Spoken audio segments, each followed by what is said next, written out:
अस्सलाम वालेकुम। कराची में एक और पुलिस की बड़ी डकैती की वारदात सामने आई है। माशाल्लाह पुलिस अपने झंडे गाड़ रही है, जिसमें एक ताजर को लूटा गया है। 1 करोड़ 18 लाख रुपए उनसे लूटे हैं, और वो भी रात के अंधेरे में।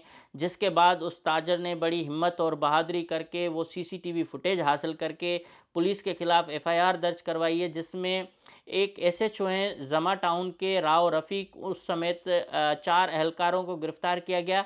ये पूरी गैंग थी जिन्होंने इनको लूटा है, और इसकी जो तफसीलात एफआईआर में बताई गई हैं वो बड़ी सनसनीखेज़ हैं। जिसमें मुद्दई मोहम्मद खालिद जो ताजर हैं वो बता रहे हैं कि वो नेवल कॉलोनी की तरफ से अपने घर की तरफ आ रहे थे, तो लयारी एक्सप्रेस वे पे टोल प्लाज़ा के करीब उनको जो है एक कार में सवार लोगों ने, और उसके साथ पुलिस मोबाइल भी थी, जिन्होंने इनको रोका, इनके आंखों पर पट्टियां बांधी, इनके हाथ बांधे, इनको गाड़ी में डाला। और इनका एक पार्टनर था फैसल, जिसकी गाड़ी की चाबी लेकर इन्होंने गाड़ी को लॉक किया, और उसके बाद इनको गाड़ी में घुमाते भी रहे। गाड़ी की तलाशी के दौरान उनको 1 करोड़ 18 लाख जो इनकी मुख्तलिफ थैलियों में बंडल बंधे हुए थे वो भी पुलिस ने लिए, और 1.5 घंटे तक शहर के मुख्तलिफ इलाकों में इनको घुमाते रहे। इनको पता इसलिए नहीं था कि इनके आंखों पर पट्टियां बंधी हुई थीं।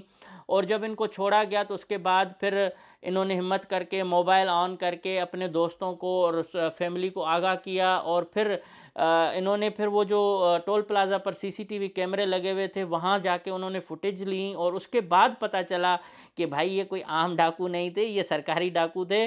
और इसमें राव रफ़ीक और उनके जो एहलकार थे 4, उनको बेज़ाहिर गिरफ्तार किया गया है। हकीकी तौर पर ये गिरफ्तारी नहीं हुई है। इससे पहले नवंबर में एक बड़ा वाक़या हुआ था, जिसमें एसएसपी साहब जो हैं खुद साउथ के मुलविस थे, लेकिन उनको बचाया गया, और डीएसपी तारिक उमेर बाजारी को गिरफ्तार करके फिर रिहाई मिल गई।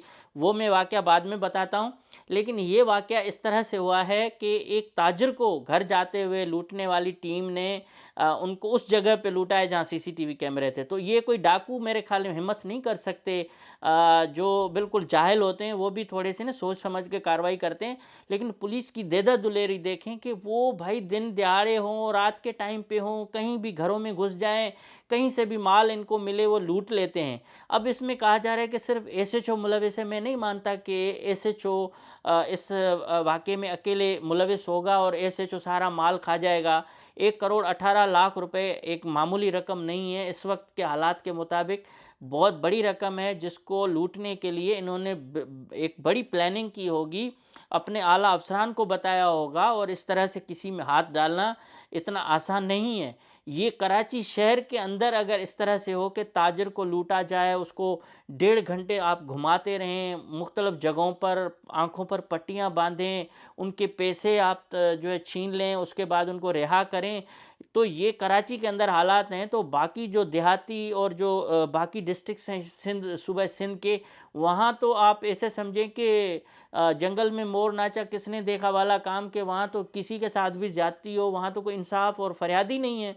तो ये कराची पुलिस के अंदर ये जो काली भेड़ें हैं ये अब निर्वार नहीं हो रही, इससे पहले भी इन्होंने किया है। कई माओं की गोदें उजाड़ी हैं, कई जाली मुकाबले करते हैं। ये पुलिस के जो एसएचओज होते हैं, इनके आप दफ्तरों में जाएं, ये फिरौन लगते हैं, ये इंसान के तो बच्चे ही नहीं लगते। इनके दफ्तरों में आप जब तक खर्ची पानी नहीं देंगे, आपकी न एनसी कटेगी ना आपकी एफआईआर कटेगी। जब तक आप किसी एसएसपी और डीआईजी से सिफारिश नहीं करवाओगे, आपको एसएचओ नहीं मिलेगा। ये 1 टक्के की पोस्ट है।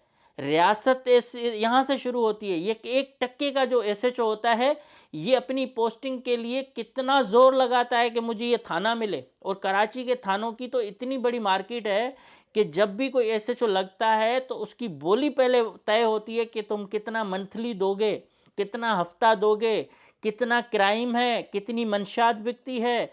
कोई एरे गेरे एसएचओ को ये थाने नहीं मिलते। आप जब भी देखेंगे कराची में, ये राव शाह चौधरी बोधरी, ये सारे जितने भी लोग हैं, ये इनके थाने फिक्स हैं। आप इनकी जाके पोस्टिंग का टेन्योर देखोगे तो आपको पता लगेगा कि कोई 8 साल से है, कोई 15 साल से है, कोई 10 साल से है, कोई 4-4 सालों से एक ही जगह पे है, कोई रिवर्ट होता है फिर वापस बहाल होता है। ये थाने इनकी कमाई का गढ़ है। आप कुछ, मैं नहीं कहूँगा कि पूरे जो लोग हैं ख़राब हैं, लेकिन जो कुछ एसएचओज हैं वो अरबपति हैं। ये इनका माल जो आप जाके देखें, इनका लाइफ स्टाइल देखें, आप सोच में पड़ जाएंगे। कुछ एसएचओ ऐसे हैं जो सादगी से नज़र आएंगे, फटे हुए कपड़े, पान की पिचकारियाँ, लेकिन वो अंदर आप जब उनमें घुसेंगे तो उनके कारोबार आपको दुबई और यूरोप में नज़र आएंगे। ये कराची एक सोने की चिड़िया आप कहेंगे या सोने की कान है इनके लिए। मलिर का एसएचओ हो, गडाब का हो, जमा टाउन का हो, सच्चल का हो, जहाँ का भी हो, इवन डिफेंस का एसएचओ तो भाई बड़ी सिफारिश के साथ लगता है। वो मामूली बंदा नहीं होता। मतलब वहाँ इतनी सारी क्रीम रहती है जो जहाँ एसएचओ किसी का लगना और दरक्षा का या डिफेंस का, और अब तो साहिल भी बन गया है। ये तो हम जैसे लोग हैं जिनकी कहीं ना कहीं गरीब की कोई ना कोई सोर्स निकल आती है कि हम जाके एसएचओ से मिल लेते हैं, वरना ये किसी से हाथ मिलाना पसंद नहीं करेंगे। इनके जो दफातर हैं वहाँ रात को अगर आप जाएंगे तो अंदर बेड भी पड़े हुए हैं, बिस्तरे भी हैं, अयाशी का भी पूरा पूरा बंदोबस्त है। 3-3 4-4 शादियां की हुई हैं, 4-4 5 बिठाई हुई हैं।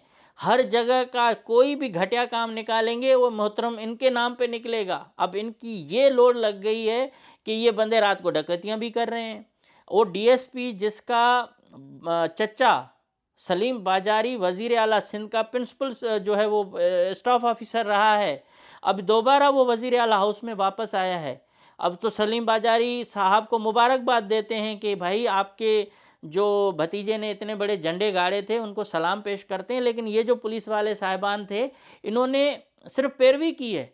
जहां चीफ मिनिस्टर के स्टाफ अफसर हो, जो उसके गांव का बंदा हो, जिसको मैं फ्रंटमैन कहूँगा, जो अरबों खरबों रुपए के हिसाब किताब करता है, सीएम हाउस में बैठ के सारे मामला डन करता है, जब उसका भतीजा डकैती करेगा तो राव रफ़ीक को हम क्या करेंगे? जब राव रफ़ीक जैसे बंदे फड़े जाएंगे और उनके बाद उनको कुछ दिनों के बाद रिहाई मिल जाएगी तो हम तो सिर्फ यही वीडियोस बनाते रहेंगे।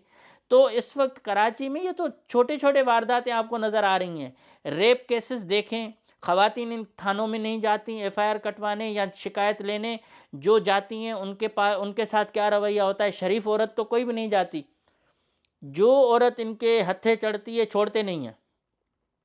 जो लड़की बेचारी बेवा हो, कोई भी हो, जाएगी थानों में, भिटकेगी, उनको इंसाफ नहीं मिलेगा। ये लोग किस तरह से भेड़िए बैठे हुए हैं। कोई चंद शरीफ लोग होंगे तो होंगे, मुझे वो भी पता नहीं है कि अभी हैं या नहीं है। सारे के सारे टाउट हैं, सारे के सारे चमचे हैं। ये आईजी सिंध के ऑफिस में जाएंगे, यूं यूं करके मिलेंगे, मिनिस्टर के सामने सल्यूट करेंगे। जब ये अपने थाने पे जाते हैं तो फिरौन बन जाते हैं। ये सारे पुलिस अफसरों में जो मेजॉरिटी है उनका रवैये मैं बता रहा हूँ। आदम बेजार इंसान दुश्मन अगर कोई डिपार्टमेंट है तो वो यही है। अगर ये ठीक हो जाए तो मैं समझूंगा कि पूरे सूबे में क्या पूरे पाकिस्तान में कोई मसला ही नहीं होगा। लेकिन इस पुलिस को इन्होंने इसलिए बिगाड़ा है कि इनसे एजेंसियां काम लेती हैं, इनसे वडेरे काम लेते हैं, इनसे सरदार लेते हैं, इनसे पॉलिटिशियन लेते हैं। और इसी वजह से ये एसएचओ इतने पावरफुल हो गए हैं कि जब इनकी डायरेक्ट रसाई उन बड़ी सरकार वालों से हो, बड़े इदारों से हो, बड़े लोगों से हो, तो ये हम जैसे आप जैसे लोगों से कहाँ से डरेंगे। आप अगर डीआईजी सिर्फ ट्रैफिक की पोस्ट देखें तो वो 1 अरब रुपए तो सिर्फ इन चालानों से काटते हैं कि मोटरसाइकिल पे सीट बेल्ट नहीं है। जिस शहर के अंदर कोई कानून नहीं है, जिसमें सिर्फ बुक के अंदर ये चीज़ छाप के और वो उसको ढांपा गया है, अमल नहीं कराते। अगर वो अमल कराएं भाई फिर पकड़े ना। जब आप अमल ही नहीं कराते हो तो उसके नतीजे में ये भताखोरी होती है। रोज़ कहीं किसी न किसी को पकड़ते हैं। एक रक्शे वाले ने मुझे मैसेज किया कि जनाब मैं रोज़ाना मेहनत करके 500 कमाता हूँ, मेरे को चालान 2000 का मिला है। मैं बताओ मैं रोज़ ये मैं कहाँ से पूरा करूँ। तो लोग खुदकशियाँ करेंगे, मरेंगे बेचारे। हालात यही हो गए। आप देखें कराची में कितने वाक़यात हुए हैं, दीगर डिस्ट्रिक्ट्स में कितने वाक़यात हुए हैं। रोज़ लोग जो भूख और अफलास के लिए रोज़ जो की वजह से लोग बेचारे अपनी जान ले रहे हैं। और ये लोग डकैतियाँ करते फिर रहे हैं, किसी को इंसाफ देना पसंद नहीं करते, थानों के अंदर मुजरे हो रहे हैं। तो इस तरह के हालात हैं हर जगह पे। अगर आप ये भी मैं दावा तो नहीं करता, ये मैं एक बात आपको बताता हूँ, इसको आप इन्वेस्टिगेट करें कि कराची के अंदर स्ट्रीट क्राइम क्यों ख़त्म नहीं हो रहा। उसकी वजह यह है कि ये लोग नहीं चाहते कि स्ट्रीट क्राइम ख़त्म हो, क्योंकि ये बड़ा बिजनेस है। जो लोग स्ट्रीट क्राइम करते हैं मेजॉरिटी उन्हीं की वही है जो जेलों से वापस आते हैं, गिरफ्तार होते हैं, रिहा होते हैं, और उनके फिंगरप्रिंट पुलिस के पास है, उनकी डिटेल है, उनकी डेटा है, सब कुछ है। पुलिस के निचली सतह पर तमाम इन लोगों को पता है कि कौन से इलाके में कौन सा क्रिमिनल है जो ये वारदातें करता है, और पुलिस की सेटिंग से ये सब चीज़ें होती हैं। अब भले ही वो बड़े अफ़सर को पता न हो, लेकिन पुलिस जब चाहती है कि भाई मेरे एसएचओ साहब ने हुक्म दे दिया, मेरे इलाके में वारदात नहीं होगी, तो वो वारदात नहीं होती। जब देखते हैं अब वारदात होनी चाहिए, तो वो वारदात करवाते भी हैं। और ये क्रिमिनल तमाम जो लोग हैं, ये पुलिस के साथ मिलकर ये सारी सूरत हाल को कंट्रोल कर रहे होते हैं, लूटते हैं।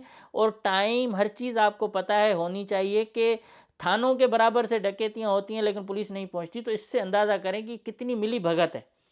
और बाकी सूबे के अंदर तो आप भाई जंगल में हैं, जैसे कोई इंसाफ नहीं है। जो करना चाहें करें, अगवा करके ले जाएं, डकैतियां करें, वहाँ तो कुछ भी नहीं है। डाकू आपको, उनको इजाज़त दी हुई है। ये सरकारी डाकुओं की हालत है। अभी नवंबर में यही उमेर तारक बाजारी ने घर में घुस के डकैती की, इतने सारे पैसे उन्होंने लिए। और एसएसपी उस वक्त के जो कामरान साहब थे साउथ के, उन्होंने तो माना कि हाँ हमने ये डकैती की है। उसके बावजूद आईजी साहब ने, सबने उनको हाथ ही नहीं डाला। आराम से वो बंदा घूमता फिर रहा है। तारिक बाजारी को पता था कि चीफ मिनिस्टर साहब वापस आएंगे, मेरा चचा फिर सीएम हाउस में आएगा, मुझे कौन मेरा कुछ उखाड़ सकेगा, मैं वापस जाके पोस्टिंग पे लग जाऊंगा। तो ये सूरत हाल जब सूबे के अंदर हो मेरे भाइयों, तो हम क्या कर सकते हैं। तो ये कराची पुलिस को हम सैल्यूट पेश करते हैं। मैं कहता हूँ कराची के तमाम लोग, अगेन ये कहता हूँ, पहली वीडियो में भी कहता हूँ कि उशरा, ज़कात, फितरा सब इनको दें, पुलिस वालों को भत्ता दें, इनको दें। और रज़ाकाराना जाकर इनको देकर आएँ, रसीद बना के ले आएँ, ताकि ये पुलिस वाले भाई कुछ ना कुछ कमाएंगे तो आपका तहफ़्फ़ुज़ करेंगे। तो इतनी बड़ी वारदात, कोई शर्म होती है, कोई हया होती है, ना आईजी को शर्म है, ना सीएम को है, ना किसी को, कि अपने अंदर अगर एक वारदात तो ये सामने आती है, जितनी ये बाकी वारदातें करते हैं वो तो आती ही नहीं है। किसी को ये लिंक रोड पे लूटते हैं, किसी को मलिर पे लूटते हैं, किसी को कहीं लूटते हैं, कोई वारदातें आती हैं क्या? ये तो एक दो ताजर हैं जो हिम्मत करके सीसीटीवी फुटेज हासिल करके करते हैं, जाके कोर्टों में और इधर उधर करके एफआईआर कटवाते हैं। बाकी तो बेचारे हिम्मत भी नहीं करते। कौन जाके इतनी ख्वारी करेगा और इंसाफ उनको मिलेगा? ये तो कल डकैत बनाकर मार देंगे। तो ये हालत है, और कराची वाले अपनी हिफाजत खुद करें, और इसके साथ इन डकैतों को रजाकाराना तौर पर भत्ता दें तो बेहतर है। Thank you so much.